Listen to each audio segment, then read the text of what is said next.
Good morning dear students, BA part second home science की class में आप सभी बच्चों का स्वागत है। आज का जो हमारा टॉपिक है वो है वसा।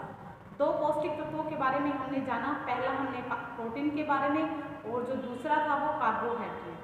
अब जो तीसरा हमारा पौष्टिक तत्व है उसकी बात करते हैं, वो है वसा। वसा कहें या फिर इसे लिपिड भी कहते हैं। आपके एग्जाम में आ जाए लिपिड के बारे में बताओ तो कंफ्यूज नहीं होना, वसा और लिपिड एक ही चीज है। फैट और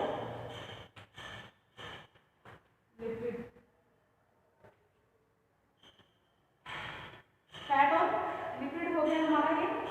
अब ये क्या होते हैं, सभी जानते हैं कि फैट चढ़ जाएगा। फैट जो वसा एक कार्बनिक यौगिक है, यह ग्लिसरीन एवं वसीय अम्लों का मिश्रण होता है, यानी ग्लिसरीन और वसीय अम्ल जो होते हैं उनको मिलाने से वसा का निर्माण होता है। इसमें कार्बोज की तरह हाइड्रोजन, ऑक्सीजन और कार्बन पाए जाते हैं। अब इसमें जो कार्बन, परंतु इसमें क्या होता है, कार्बोज की अपेक्षा इनकी जो रचना होती है वो ज़्यादा, उनकी जो रचना में भिन्नता है वो देखने को मिलती है, उनके अनुपात में भिन्नता होती है। वसा में ऑक्सीजन और कार्बन की जो मात्रा है वो हाइड्रोजन की तुलना में कम होती है, इसलिए वसा ऊर्जा का सांद्र रूप होते हैं।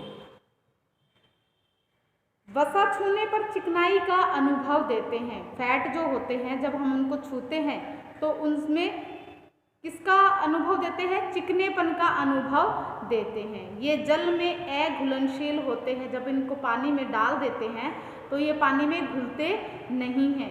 आप देखना तेल वगैरह जो होते हैं, तेल है, घी है, अगर उसको पानी पे डाल देते तो वो ऊपर ही तैरते रहते हैं, उनकी वो ऊपर पानी के ऊपर वो तैरते हुए रहते हैं। अघुलनशील परंतु कार्बनिक जो घोलक होते हैं जैसे कि बेंजीन है, ईथर, पेट्रोलियम, क्लोरोफॉर्म आदि में ये घुलनशील होते हैं। अगर इनको बेंजीन, क्लोरोफॉर्म, ईथर वगैरह में अगर इनको जो हमारे फैट्स हैं इनको डाल देते हैं तो ये क्या होते हैं, उसमें घुल जाते हैं। 1 ग्राम वसा को जब हम जलाते हैं या प्रज्वलित होती है शरीर में जाकर, जब 1 ग्राम हमने ऊर्जा खाई, वसा ली हमने, और वो शरीर में हमें कितनी ऊर्जा देगी, वो 9 किलो कैलोरी वो क्या देगा, ऊर्जा हमें देगा। जबकि आपको बताया था 1 ग्राम प्रोटीन और 1 ग्राम कार्बोज से कितनी ऊर्जा की प्राप्ति होती है, 4 कहें या 4.2 कहें, उतनी हमें ऊर्जा की प्राप्ति होती है। वहीं 1 ग्राम फैट से, 1 ग्राम फैट से हमें कितनी एनर्जी मिलती है, 9 किलो कैलोरी हमें एनर्जी मिलती है। अब लिपिड क्या होते हैं, जो लिपिड हैं उनके बारे में बात करते हैं कि लिपिड क्या है। वसा हमारे जो भोजन का एक मुख्य भाग होता है। भारतीयों के भोजन में 10 से 30% तक ऊर्जा वसा के द्वारा प्राप्त होती है। वसा एवं तेल प्राकृतिक रूप से जंतु जगत एवं वनस्पति जगत से में पाए जाते हैं। यह पेड़ पौधे के बीज होते हैं उनके अंदर होता है। दूध, मक्खन, कॉड लिवर ऑयल, यकृत आदि में इनकी प्राप्ति होती है। ये क्या है, संतृप्त वसा होती है, सैचुरेटेड फैट होता है। लिपिड वसीय तथा, लिपिड क्या होते हैं, वसीय अम्ल तथा ग्लिसरीन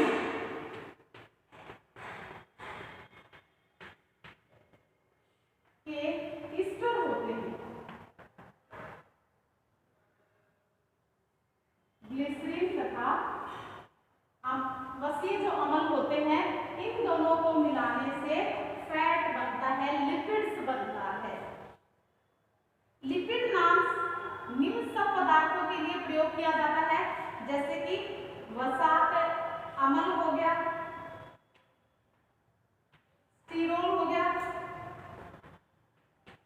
स्टीरोल है और वसीय जो तेल है,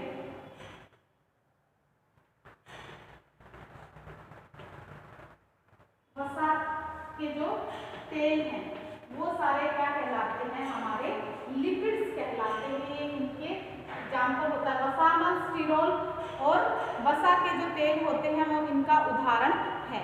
रासायनिक कंपोजिशन की बात करते हैं। वसा का रासायनिक नाम ट्राइग्लिसराइड है। वसा का रासायनिक नाम,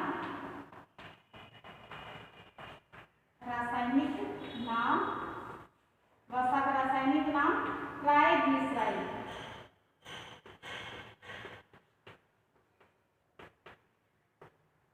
ट्राइग्लिसराइड है इसका रासायनिक नाम। पाचन क्रिया के बाद टूटकर, जब इनका पाचन होता है तो ये किसमें टूटता है, ये टूटकर ग्लिसरॉल, क्योंकि इन दोनों से ही बनता है, और जब इसका पाचन होता है तो ये टूटकर किसमें बनता है, ग्लिसरीन और वसीय अम्ल में टूट जाते हैं। तो इसमें क्या हो रहा है, एक अणु इसमें ग्लिसरीन को होता है, ग्लिसरीन का एक अणु, और 3 अणु जो होते हैं वो वसीय अम्ल के होते हैं। 3 अणु वसीय अम्ल के और 1 अणु ग्लिसरीन का, ये मिलकर क्या बनाते हैं, लिपिड बनाते हैं, या कहें वसा का निर्माण करते हैं।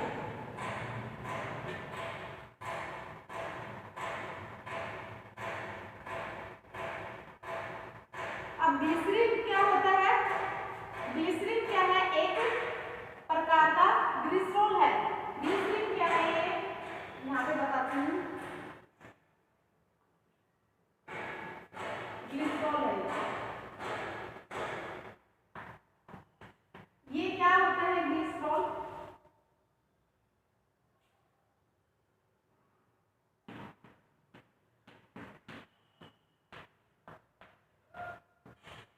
ग्लिसरॉल जो है ये एक प्रकार का एल्कोहल होता है। आजकल आप एल्कोहल का खूब नाम सुन रहे हैं, क्योंकि आपका सैनिटाइजर है, सैनिटाइजर के अंदर बात करते हैं कि एल्कोहल होना चाहिए, 70% उसके अंदर अल्कोहल होना चाहिए। तो ये क्या है, ग्लिसरॉल है, वो एक प्रकार का एल्कोहल होता है। इसमें 3 कार्बन अणु होते हैं, इसके अंदर 3 कार्बन अणु होते हैं, कार्बन के 3 अणु होते हैं, कार्बन किसके अंदर 3 अणु होते हैं। इसका एल्कोहल मुक्त होकर 3 वसीय अम्लों से जुड़ जाता है। इसका जो एल्कोहल है वो मुक्त होकर कहाँ से जुड़ जाता है, 3 अणु जो वसीय अम्ल होते हैं उनके साथ जुड़ जाता है, और यह खाए जाने वाले सभी वसायुक्त पदार्थों में पाया जाता है। जो भी चिकने पदार्थ होते हैं उनके अंदर इनकी प्राप्ति होती है, ग्लिसरॉल होता है। तो जो हमारे चिकने पदार्थ है उसके अंदर क्या मिलता है, ग्लिसरॉल प्लस में वसीय अम्ल इनके अंदर होता है। जब इनका पाचन होता है तो ये किस में टूटते हैं, पाचन होने के बाद ये वसीय अम्ल और ग्लिसरॉल में टूट जाते हैं। वसीय अम्लों में भी कार्बन की श्रृंखला होती है। तो वसीय अम्ल 2 प्रकार के होते हैं।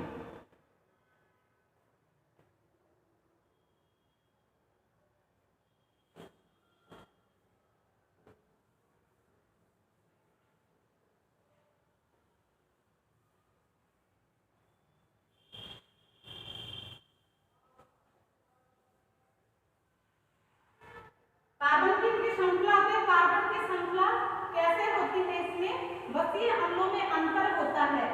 इसका मुख्य कारण जो होता है वो कार्बन किस प्रकार से उसके साथ में जुड़े हुए हैं उसके ऊपर डिपेंड करता है। जैसे कि अगर कार्बन के अणु उनके जुड़ने के, जैसे कि आप देखते हैं मक्खन में अलग खुशबू होती है, जब वो पक जाता है, जब उसको पकाया जाता है, घी बन जाता है तो उसकी खुशबू अलग हो जाती है, तेल होते हैं उनकी खुशबू अलग होती है। तो किस वजह से होती है, क्योंकि उनके कार्बन अणुओं की जो श्रृंखला है वो जुड़ने के हिसाब से होती है कि कहीं उसमें कहाँ पर कार्बन जुड़े हुए हैं, ऊपर है, नीचे है, जो भी है उसके हिसाब से इनकी श्रृंखला बन जाती है। वसीय अम्ल 2 प्रकार के होते हैं,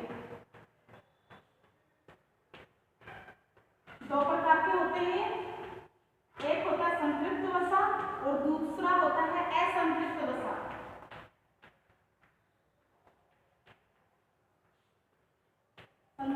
वसीय अमल और दूसरे होते हैं असंतृप्त वसीय अमल।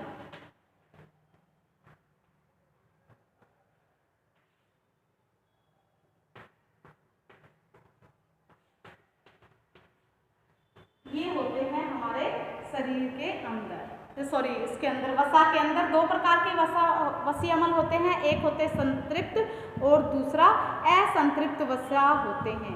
संतृप्त वसा क्या होती है? इस प्रकार के वसीय अमल में कार्बन के सभी बंध जो है वो संतृप्त रहते हैं तथा प्रत्येक कार्बन परमाणु से हाइड्रोजन के, कार्बन के जो परमाणु हैं उससे हाइड्रोजन के दो परमाणु जुड़े हुए होते हैं। यानी कि जैसे ये कार्बन है तो इसके दोनों तरफ क्या होगा, हाइड्रोजन का ये जुड़े हुए, हाइड्रोजन के अणु जुड़े हुए हैं कार्बन के साथ में। तो ये क्या है आपको इतना डिटेल से समझ में नहीं आएगा, बस इतना ही है कि इनके अंदर क्या होता है, कार्बन के सभी सभी बंध संतृप्त रहते तथा प्रत्येक कार्बन परमाणु से हाइड्रोजन के दो अणु जुड़े हुए रहते हैं। इनमें यही फर्क होता है। वसीय अमल सामान्य ताप पर ठोस रहते हैं। जो वसीय अमल होते हैं ये सामान्य तापक्रम पर ठोस रहते हैं। अब आप देखते हो कि हमारे घर में जो भी वसा है उनमें से ठोस क्या रहता है, जैसे कि घी है, घी ठोस रहता है और जितने भी तेल है वो क्या रहते हैं, सामान्य तापक्रम, यानी हमारे जो रूम का टेम्परेचर होता है, सामान्य जो सिंपल रूम टेम्परेचर है उस पर वो लिक्विड फॉर्म में है या ठोस अवस्था में है। तो यहाँ पर जो भी ठोस अवस्था में होते हैं, संतृप्त वसीय अमल है वो ठोस अवस्था में होते हैं, जितने भी घी हैं वो ठोस अवस्था में होते हैं और जितने भी तेल होते हैं वो तेल हैं वो असंतृप्त वसा के अंतर्गत आते हैं, क्योंकि ये सामान्य तापक्रम पर पिघले हुए होते हैं।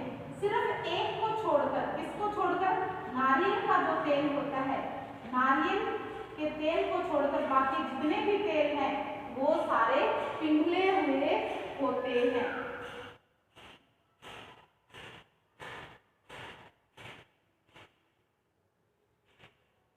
तो ये है हमारे इनके वसीय। और अब उनकी बात करते हैं कि जो संतृप्त अमल हमारे भोजन में पाए जाते हैं उनकी बात करते हैं कि कौन कौन से हमारे संतृप्त वसीय अमल है वो भोजन में पाए जाते हैं। संतृप्त वसीय अम्लों की बात करते हैं। सबसे पहले आता है ब्यूटारिक अम्ल। इसके अंदर आता है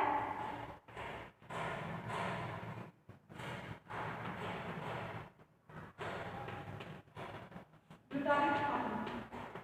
ब्यूटारिक अम्ल है वो मक्खन के अंदर पाया जाता है। ब्यूटारिक अम्ल मक्खन के अंदर पाया जाता है। इसी वजह से, इसी के कारण, ब्यूटारिक अम्ल के कारण ही मक्खन में जो एक अलग प्रकार की खुशबू है वो आपको देखने को, सुनने को मिलती है, खुशबू पाई जाती है। अगला जो इसके अंदर वसीय अम्ल है कैप्रिलिक अम्ल है। दूसरा है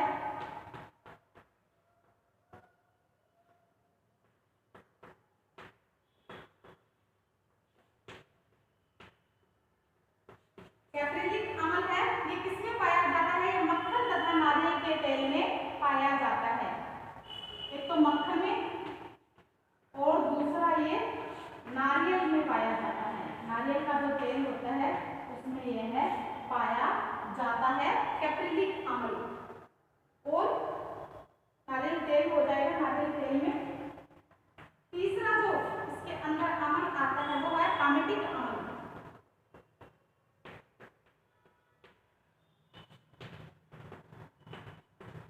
और ये किसमें पाया जाता है? ये मुख्यतः वनस्पति जो तेल होते हैं, वनस्पति तेलों में पाया जाता है। अब वनस्पति तेल जितने भी हमारे तेल है जिनको हम खाने में प्रयोग करते हैं, जैसे कि सरसों का तेल है, मूंगफली है, तिल का तेल है, सूरजमुखी का तेल है, ऑलिव ऑयल है, तो ये सारे क्या है? वनस्पति तेलों के अंतर्गत आते हैं। एक और है इसमें स्टेरिक अम्ल।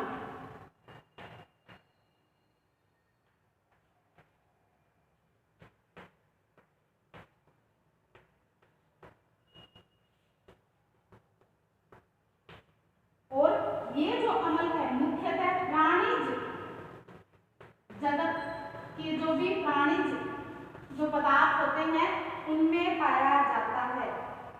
प्राणिज जगत के तेलों में और प्राणिज से जो तेल प्राप्त होता है उनमें, जैसे कि दूध में, घी में ये पाया जाता है। और क्या है, वनस्पति तेलों में भी पाया जाता है। वनस्पति तेल जो होते हैं उनमें भी स्टीयरिक अम्ल पाया जाता है। तो संतृप्त अम्ल किसको कहते हैं? संतृप्त वसीय अम्ल कौन से होते हैं? जो सामान्य तापक्रम पर ठोस अवस्था में रहते हैं वो संतृप्त वसीय अम्ल कहलाते हैं। एग्जाम में पूछ लिया जाता है कि संतृप्त वसीय अम्ल कौन से होते हैं, असंतृप्त कौन से होते हैं। तो आपको क्या बताना है? जो वसीय अम्ल सामान्य तापक्रम पर ठोस अवस्था में रहते हैं वो संतृप्त वसीय अम्ल कहलाते हैं। अब उनके उदाहरण की बात करेंगे तो उदाहरण में ये आ जाएंगे कि ब्यूटारिक अम्ल है, कैप्रिलिक अम्ल है, पामेटिक और स्टीयरिक अम्ल है। ब्यूटारिक अम्ल मक्खन में पाया जाता है, कैप्रिलिक अम्ल है मक्खन और नारियल का जो तेल होता है उसके अंदर, पामेटिक अम्ल वनस्पति जगत के जितने भी तेल होते हैं उनके अंदर पामेटिक अम्ल पाया जाता है। और स्टीयरिक अम्ल प्राणिज जो भी है पदार्थ है वसीय अम्ल उनके अंदर, और वनस्पति जो तेल है उनके अंदर भी संतृप्त वसा पाई जाती है। असंतृप्त वसीय अम्लों की बात करते हैं।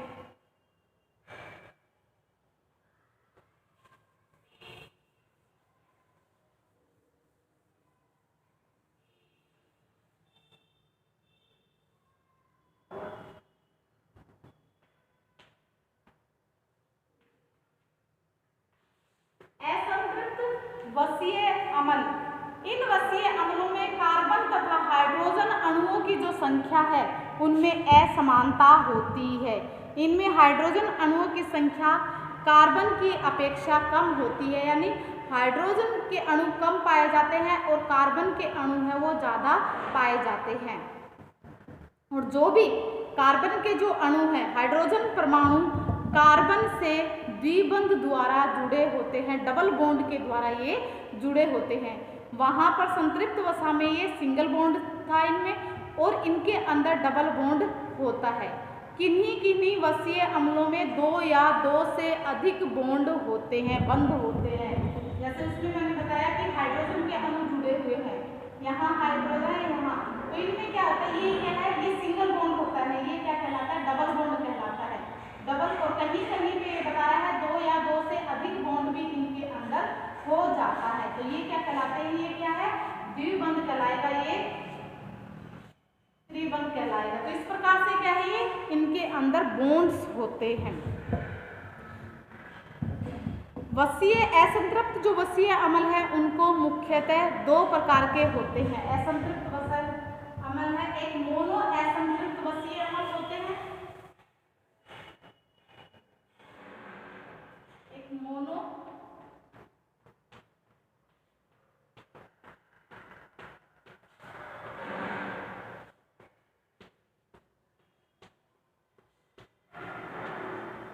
और दूसरे जो होते हैं वो क्या है, पॉली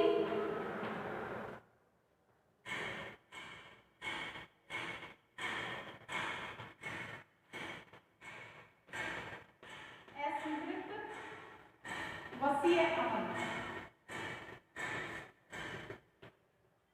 ये हो गए हमारे, इसके असंतृप्त वसीय अम्ल आ जाएंगे। आवश्यक वसीय अम्ल जो है वो हमारे शरीर की वृद्धि एवं विकास के लिए आवश्यक होते हैं, उनकी आवश्यकता शरीर को जरूर ही पड़ते हैं। आवश्यक वसीय अम्लों का निर्माण शरीर में नहीं होता है, अतः इन्हें भोजन के माध्यम से लेना पड़ता है, इनको जरूर ग्रहण करना पड़ता है। जैसे कि लिनोलिक है और लिनोलेनिक जो वसीय अम्ल है इनको हमें आवश्यक वसीय अम्लों के अंतर्गत ये आते हैं और इनको भोजन में लेना ही होता है।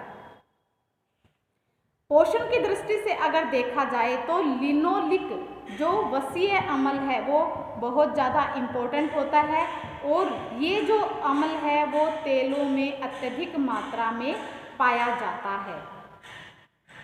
इस कारण ये क्या होते हैं, जो लिनोलिक अम्ल है वो रक्त वाहिनियों को अर्धपारगम्य बनाता है और इस कारण गर्मी के मौसम में शरीर से निकलने वाले जो पसीना होता है उसको ये नियंत्रित करता है। आवश्यकता से अधिक लिनोलिक अम्ल की मात्रा एराकिडोनिक अम्ल में बदल जाती है और शरीर के में तंतुओं के लिपिड के सिंथेसिस में या संश्लेषण के में आवश्यक वसीय अम्लों की महत्वपूर्ण भूमिका अदा करता है। ये जो आवश्यक वसीय अम्ल होते हैं। अब हम लिपिड का वर्गीकरण पढ़ेंगे। जैसे कि हमने कार्बन में भी वर्गीकरण किया था, उनका क्लासिफिकेशन, प्रोटीन में भी क्लासिफिकेशन किया था, तो इसके अंदर भी हम इनका वर्गीकरण करेंगे। लिपिड का वर्गीकरण भोजन में उसकी पौष्टिकता के आधार पर किया जा सकता है। इसके अतिरिक्त लिपिड्स का वर्गीकरण इसके सरलतम रूप ग्लिसरॉल तथा वसीय अम्लों के आपस में जुड़ने के आधार पर किया जाता है। तो इनका वर्गीकरण करेंगे तो भोजन में लिपिड की पौष्टिकता के आधार पर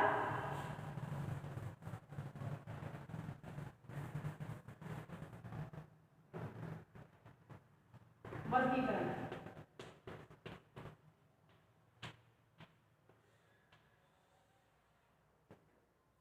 भोजन में पौष्टिकता के आधार पर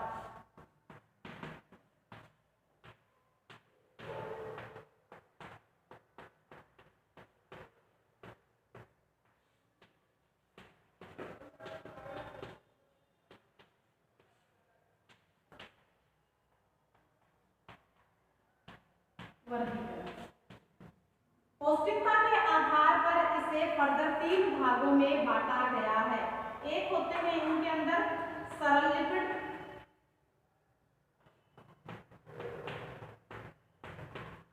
पहले होते हैं एक सरल लिपिड होते हैं, दूसरे होते हैं यौगिक या संयुक्त लिपिड।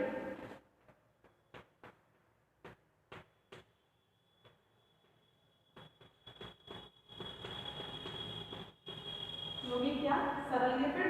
तीसरे जो होते हैं इसमें व्युत्पादित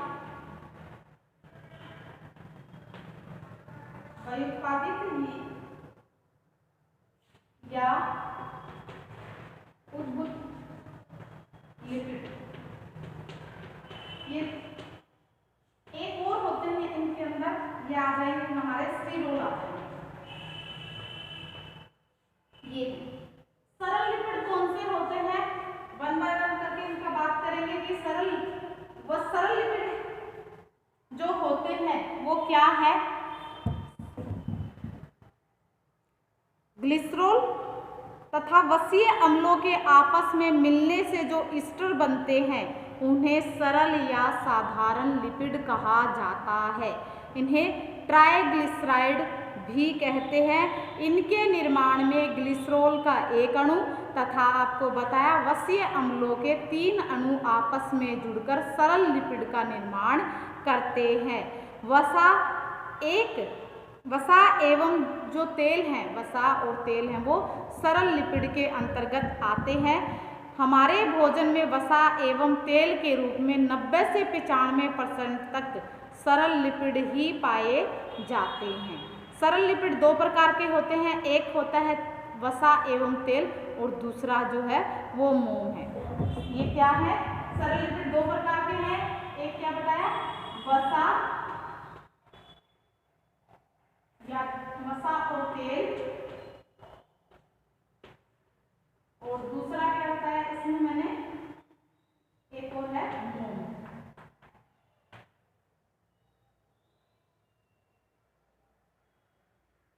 मोम। ये होते हैं सरल लिपिड। वसा और तेल 20 डिग्री तापक्रम पर ये आपने देखा है ये संघनित हो जाते हैं। ठोस संघनित होकर ये वसा और तेल 20 डिग्री सेंटीग्रेड टेम्परेचर पर ये संघनित होकर ठोस अवस्था में आ जाते हैं, ठोस रूप धारण कर लेते हैं। और इन्हें वसा कहते हैं जो 20 डिग्री तापक्रम पर ठोस रहते हैं, बल्कि द्रव अवस्था में ये विद्यमान रहते हैं उन्हें तेल कहते हैं। अब तेल किसे कहेंगे, आप बस इतना ध्यान रखना कि वसा जो है वो साधारण यानी कि 20 डिग्री टेम्परेचर पर ठोस अवस्था में रहते हैं और जो इसी टेम्परेचर पर द्रव अवस्था में रहते हैं वो तेल कहलाते हैं। मोम है वो, मोम वसीय अम्लों तथा मोनोहाइड्रिक एवं हाइड्राइड अल्कोहल में बनने वाले एस्टर को मोम कहते हैं। इसका अणुभार वसा एवं तेल से अधिक होता है, यानी इनके अणुओं का जो भार है, अणु की संख्या है वो ज़्यादा होती है तेल और वसा से ज़्यादा मोम के अणुओं के भार हैं वो ज़्यादा होते हैं।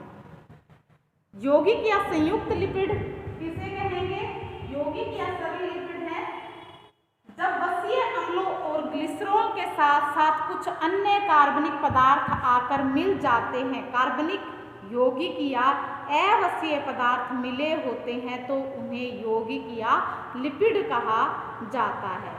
व्युत्पादित या उद्भूत लिपिड कौन से कहलाएंगे, सरल एवं संयुक्त लिपिड के जल अपघटन के बाद जो नए पदार्थ बनते हैं वो व्युत्पादित या उद्भूत लिपिड कहलाते हैं। जैसे कि वसीय अम्ल हो गए, स्टेरॉयड हार्मोन हो गया, वसा हो गया और वसा में घुलनशील विटामिन ए, डी, ई तथा के। वसा में घुलनशील विटामिन आएंगे ए, डी, ई, के, ये 4 होते हैं। तो इनसे मिलकर सरल और संयुक्त यानी कि यौगिक से मिलकर यौगिक जो लिपिड होते हैं उनसे मिलकर व्युत्पादित लिपिड का निर्माण होता है। एक इसमें आपको बताया स्टीरोल, वैसे रासायनिक रूप से ये वसा में सम्मिलित नहीं होते हैं परंतु इसमें वसीय एवं अल्कोहल उपस्थित होता है। अब ये कार्बनिक यौगिक होते हैं जो मिश्रित चक्रीय रचना के बने होते हैं। स्टीरोल के अंतर्गत 2 स्टीरॉयड्स आते हैं जो पोषण की दृष्टि से इम्पोर्टेंट होते हैं। ये स्टीरॉयड एक तो कोलेस्ट्रॉल है और दूसरा है आर्गेस्टीरोल कहलाता है। आर्गोस्टीरोल है, 2 प्रकार के हैं, एक तो ग्लिसरॉल है, कोलेस्ट्रॉल सॉरी।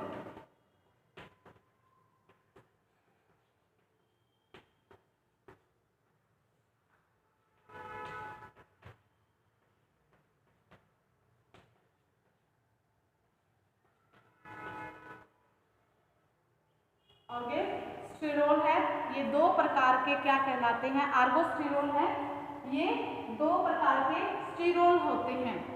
प्राप्ति के आधार पर स्टीरोल को कई भागों में बांटा गया है, जैसे कि प्राणी स्टीरोल, उदाहरण कोलेस्ट्रॉल है। वनस्पति स्टीरोल से कौन सा मिलता है, आर्गोस्टीरोल मिलता है। और मोल्ड और यीस्ट जो होते हैं उनसे हमें आर्गोस्टीरोल और माइकोस्टीरोल्स, ये 2 प्रकार के वसीय अम्लों की प्राप्ति होती है। कोलेस्ट्रॉल प्राणी जगत से प्राप्त होने वाला स्टीरोल है। ये मनुष्य और जानवरों के यकृत, उनकी पीयूष ग्रंथि, एड्रिनल ग्लैंड और जो रक्त होता है उसके अंदर इसकी मात्रा पाई जाती है। यह पेड़ पौधों में बिल्कुल भी नहीं होता, या कहें कि बिल्कुल हल्की सी मात्रा या बिल्कुल भी इनकी मात्रा पेड़ पौधों में नहीं पाई जाती। सिर्फ मनुष्य और प्राणी जो जगत है उनके अंदर ये पाए जाते हैं, प्राणी जगत में ये पाए जाते हैं। मस्तिष्क के श्वेत पदार्थ में 14% तथा जो ग्रे पदार्थ होता है उसमें कोलेस्ट्रॉल की मात्रा 6% पाई जाती है। कोलेस्ट्रॉल जहां शरीर के महत्वपूर्ण उत्पादों के निर्माण में आवश्यक होता है वहीं इसकी अत्यधिक मात्रा शरीर में नुकसानदायक भी होती है। जो कल की क्लास थी आपको बताया था कि अत्यधिक कोलेस्ट्रॉल की मात्रा होने से कई प्रकार की बीमारियां हो जाती है। ऑर्गेस्टीरोल यह वसा खमीर में सबसे अधिक पाया जाता है। अगर आपसे पूछे कोलेस्ट्रॉल का अलग से आ जाता है और आर्गेस्टेरोल का अलग से दो क्वेश्चन आ जाता है, तो उसमें पूछा जाता है कि कोलेस्ट्रॉल क्या है और आर्गेस्टेरोल क्या है। इसके अतिरिक्त आर्गोस्टेरोल है वो यह शरीर में त्वचा के ठीक नीचे पाया जाता है, जो सूर्य की पराबैंगनी किरणों की उपस्थिति में विटामिन डी में परिवर्तित हो जाता है। अब वसा और लिपिड की जो विशेषताएं हैं उन पे चर्चा करते हैं। वसा और लिपिड का आपको बताया था कि वसा और लिपिड जल में अघुलनशील होते हैं, परंतु ये ईस्टर जो होते हैं, पेट्रोलियम पदार्थ जो है, क्लोरोफॉर्म है, कार्बन टेट्राक्लोराइड इत्यादि में ये आसानी से घुल जाते हैं। वसा की जो प्रकृति है वो स्वाद, सुगंध, पिघलने की जो बिंदु आदि है वो कार्बन की श्रृंखला की लंबाई पर निर्भर करती है।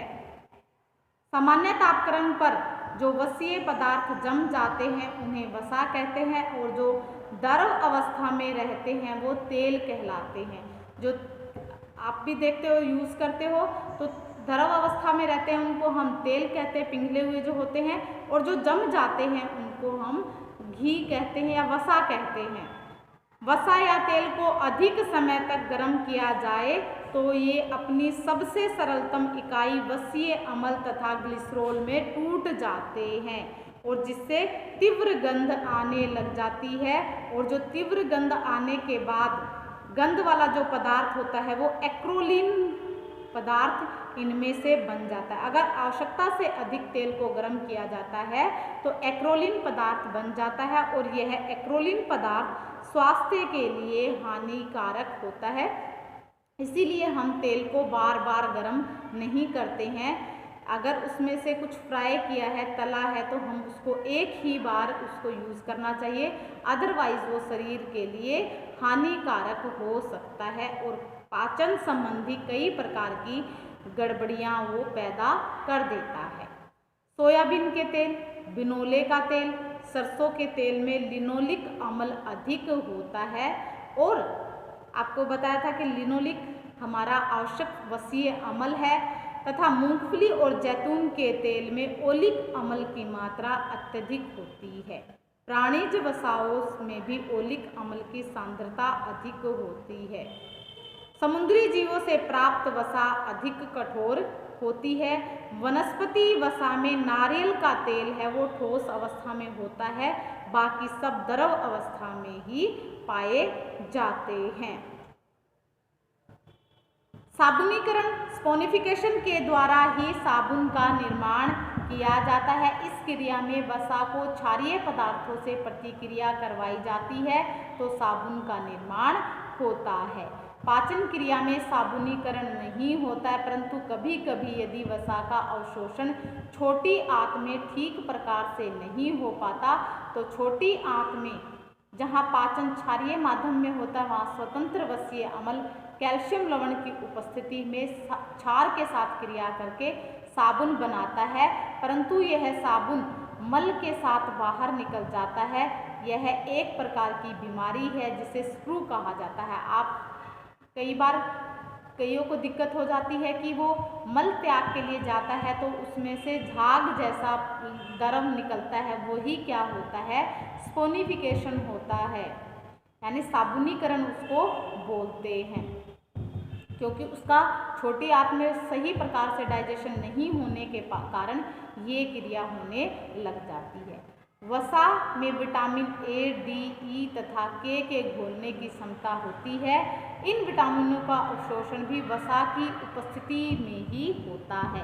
अगर शरीर में बात करें कि इनका डाइजेशन कैसे होता है, क्योंकि ये वसा में ही घुलनशील होते हैं और ये और किसी में घुलनशील नहीं होते, तो जब वसा का इनको साथ मिलता है तब जाकर ये शरीर के द्वारा अवशोषित किए जाते हैं, अदरवाइज इनका अवशोषण नहीं हो पाता है। तो ये थे हमारे वसा के, आपको बताया कि वसा जब टूट जाती है, वसीय अम्ल टूटते हैं, वो टूटता है वसा जब हम खाते तो सबसे छोटी इकाई जो इसकी टूटेगी वो क्या होगी, इसकी सबसे छोटी इकाई वसीय अम्ल प्लस में इसके ग्लिसरॉल इसके अंदर पाए जाते हैं। 3 अणु वसीय अम्ल के होते हैं और 1 अणु ग्लिसरॉल का मिलकर लिपिड्स का निर्माण करते हैं। तो ये था हमारा संगठन और इनका वर्गीकरण। आज के लिए हम इतना ही करेंगे और बाकी इसका कल हम इसके कार्यों पर चर्चा करेंगे। आज के लिए इतना ही। Okay bye, have a nice day.